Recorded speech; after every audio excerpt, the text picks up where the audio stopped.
15 साल पुराने आर्टवर्क को देखकर शायद ही कोई कह पाता कि आर्ट में थोड़ा बहुत भी कुछ कर पाता। But fast forward 15 years and today this is my recent painting. मैंने पहला पेंटिंग 2008 में बनाया था with no knowledge, no resources and no skill. लेकिन ये इसीलिए पॉसिबल हो पाया जो मुझे एंड मेरे जैसे कुछ ही लोगों को पता है कि आर्ट को कैसे इम्प्रूव किया जाता है। और इसी आर्ट जर्नी को क्लोजली ऑब्जर्व करने के बाद 3 ऐसे मिस्टेक को फिगर आउट किया जो मुझे किसी ने पहले बता दी होती तो मेरी आर्ट जर्नी कितनी आसान हो जाती। और वीडियोस के एंड में तुम इन्हीं 3 मिस्टेक को सही करके अपने आर्ट को फास्ट इंप्रूव कर सकते हो। ऑल्सो अगर तुम्हें आर्ट फील्ड में ग्रो करना है एंड अब तक तुमने इस चैनल को सब्सक्राइब नहीं किया तो भाई बहुत कुछ मिस कर रहे हो। तो इस चैनल को जल्दी से सब्सक्राइब कर लो। एंड अब बात करते हैं मिस्टेक नंबर 1 की।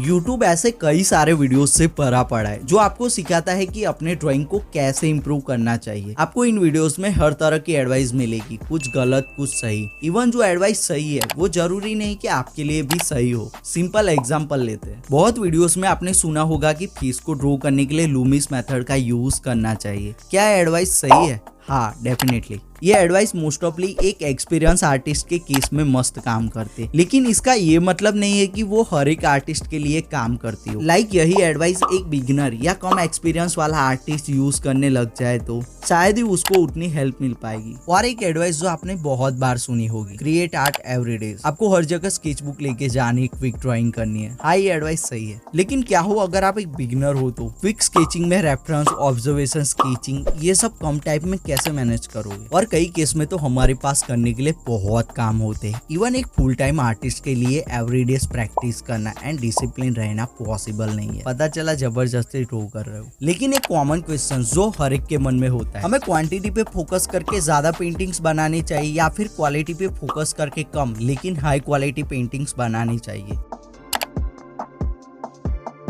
इसका आंसर बड़ा ही सिंपल है। आप कहोगे क्वालिटी हो या क्वांटिटी, क्वालिटी ऑलवेज विन। लेकिन आप इस केस में मुझसे पूछोगे तो मैं कहूंगा कि इस क्वेश्चन का आंसर इस बात पर डिपेंड करता है कि आप पेंटिंग कितने टाइम से बना रहे हो। Let me explain. यदि आपने जस्ट आर्ट जर्नी स्टार्ट ही करी है तो मैं कहूंगा कि आपको क्वालिटी से ज्यादा क्वांटिटी पे फोकस करना चाहिए। आपको जितना हो सके उतने ज्यादा पेंटिंग्स बनाने चाहिए, बिकॉज ये आपकी आर्ट जर्नी का वो ही टाइम है जब आपने ड्रॉइंग सीखना स्टार्ट ही किया है। Observation, shapes, fundamental, basic of drawing, ये वो समय जब आपको इन सभी चीजों से फैमिलियर होना है एंड खुद को इम्प्रूव करना है। इवन हो सके उतने ज्यादा से ज्यादा पेंटिंग्स बनाए और अपनी स्किल को अच्छे से डिफाइन करें। बाद में चाहो तो आप अपनी स्ट्रेटजीज को थोड़ी सी चेंज करके अपने फोकस को क्वालिटी पे शिफ्ट कर सकते हो। बेसिकली आप एक सिंगल ड्राइंग में ज्यादा टाइम एंड एफर्ट लगा सकते हो। लाइक आप वीक में 4 पेंटिंग्स बना रहे हो तो उन एवरेज 4 पेंटिंग की जगह एक क्वालिटी पेंटिंग बना सकते हो एंड आप देख सकोगे कि आपकी ड्राइंग क्वालिटी कितनी इंप्रूव हो जाएगी।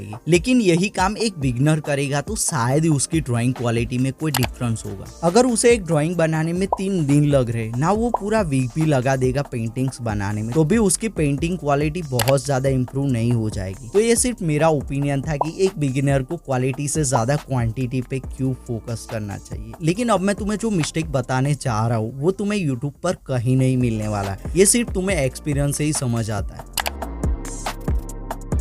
इस ग्राफ को अच्छे से नोटिस करो। ग्रीन वाली लाइन है तुम्हारे आर्ट के बारे में नॉलेज, कब कौन से टेक्निक को यूज करना चाहिए, कौन से ड्राइंग मटेरियल यूज करने चाहिए, तुम्हारे आर्ट का लेवल क्या है, वही सब। वही ब्लू लाइन तुम्हारी आर्ट ग्रोथ दिखा रही है। अब आइडल केस में जैसे जैसे तुम्हारी आर्ट के बारे में नॉलेज एंड एक्सपीरियंस बढ़ता है तुम्हारी इंप्रूवमेंट भी उसी स्पीड और उसी हिसाब से होना चाहिए। पर नॉर्मली ऐसा होता नहीं है। रियल लाइफ में तुम्हारी पेंटिंग की नॉलेज तो बढ़ती जाती, तुम हर एक नए पेंटिंग के साथ सीखकर अगले पेंटिंग को बेटर बनाते जाते हो, पर एक काफी लंबे टाइम तक तुम्हारी ग्रोथ ऑलमोस्ट 0 रहती है। ऐसा इसलिए बिकॉज हाँ, तुम हर एक पेंटिंग को अपनी पिछली वाली पेंटिंग से बेटर तो कर रहे हो, बट अभी भी उनका लेवल तुम्हारी कंपटीशन के हिसाब से उतना सही नहीं है। बट ये लाइन बढ़ते हुए एक पॉइंट ऐसा आएगा जब तुम्हारी पेंटिंग एक डिसेंट क्वालिटी को पार कर जाएगी एंड यही वो पॉइंट है जब तुम्हारी ड्राइंग सही हो जाएगी। एंड उसके बाद जितनी नॉलेज बढ़ेगी इंप्रूवमेंट उतनी नहीं होगी बल्कि ग्रोथ एक्सपोनेंशियल होगी। लेकिन सवाल वही है, तू तो बोल रहा था कि टाइम लगता है ये इंप्रूवमेंट